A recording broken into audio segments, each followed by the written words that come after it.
Hello, in this Python programming tutorial, we are going to look at the search function.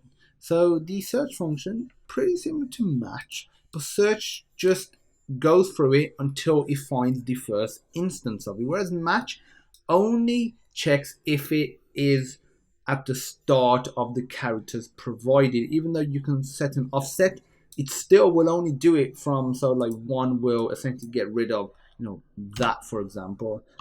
Obviously you would get rid of that in the inner workings. It would start here and then it would look for ELL.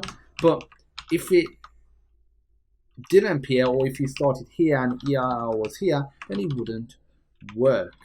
Whereas with search, it just keeps going through it till it actually finds it, or if it doesn't find it. So we'll keep the compile. And search is really simple. It's just search, and I want to do one more. Change this to a 2. So if I rerun it, see what we get.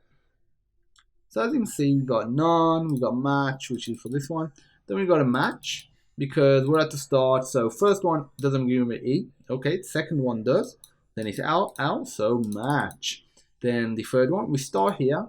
The first character is E, next is out, match. But the final one, we start over here. So the first letter is not an E, and so we keep going till it gets to an E. Nope, nowhere there's an E, so nowhere we can continue to see if ELL is, I'll say match, but successfully searched for in our little string.